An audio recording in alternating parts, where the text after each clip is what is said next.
नमस्कार प्रिय बंधुओं, आज हम चर्चा कर रहे हैं अहोई अष्टमी, कार्तिक कृष्ण पक्ष अष्टमी, जो कि इस बार 24 अक्टूबर 2024 को पड़ रही है। इसमें किया जाने वाला जो कार्य है वह संतान की वृद्धि के लिए है। माताओं बहनों के द्वारा यह अष्टमी तिथि व्रत निर्जला रहा जाता है। जैसे करवा चौथ पति के लिए है, ऐसे ही अहोई अष्टमी पुत्रों के लिए है, पुत्र की वृद्धि के लिए है और संतान के आयु, आरोग्य और समृद्धि के लिए है। अष्टमी तिथि गुरुवार 24 तारीख को 1:20 से प्रारंभ होकर के 25 तारीख को रात्रि 1:20 तक रहेगी।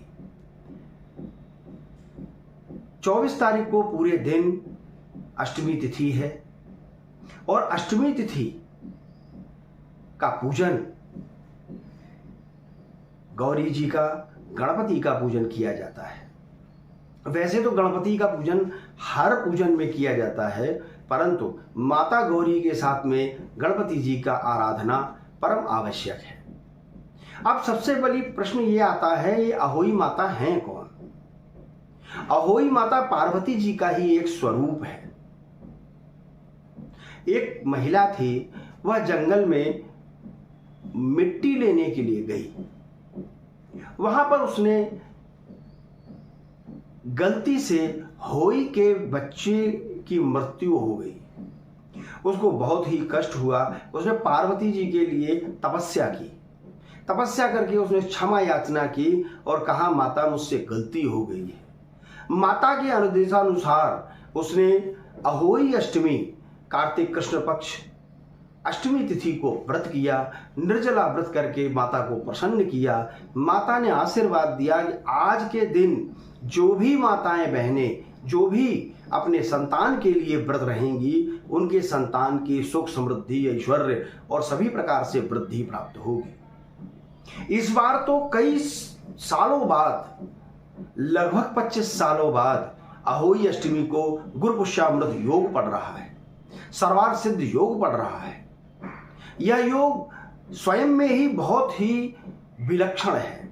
इसमें किया हुआ कोई भी कर्म लक्ष गुना फल देता है और इस बार जो भी कर्म किया जाएगा, जिसकी कामना से काम किया जाएगा, उसका लाभ तो मिलेगा ही। अहोई अष्टमी का शुभ मुहूर्त शाम को 5:10 से और 6:28 तक सायंकाल शुभ मुहूर्त है। यह तिथि ही, यह मुहूर्त ही तारों की छांव में है। माताएं बहनें तारों की छांव में जल देने के बाद पारायण कर लेती हैं।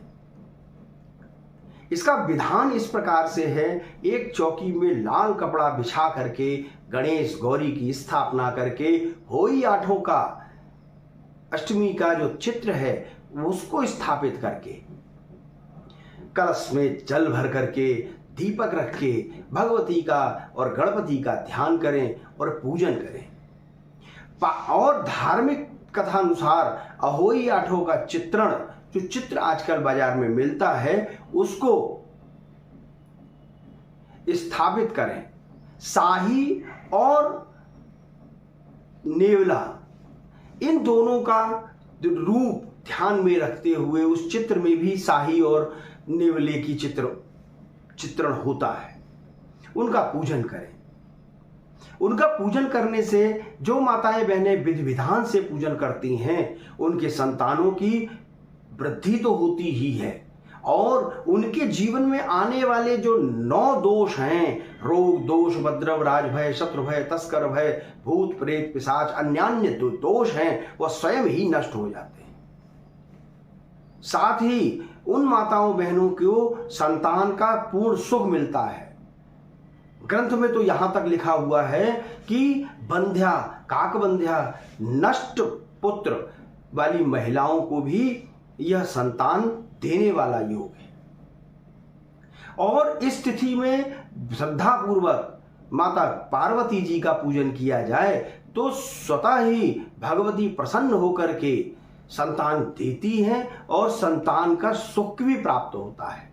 संतान दो प्रकार से होती हैं, एक तो हो और नष्ट हो जाए, एक हो और उसका सुख प्राप्त रहे, वृद्धि रहे, वह पूर्ण रूप से सुखवती है। अहोई अष्टमी का फल भी यही है कि जो भी संतान हो वह संतान पूर्ण रूप से लाभप्रद भी हो और सुख समृद्धि दायक भी हो।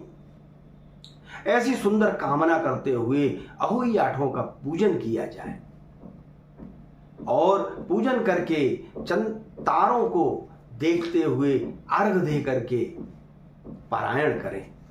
ऐसा करने से घर में संतान की वृद्धि होती है और संतान को लाभ भी प्राप्त होता है। इसके अगले अंक में धनतेरस या और भी कोई शुभ योग प्राप्त होगा तो हम आपको जरूर बताएंगे।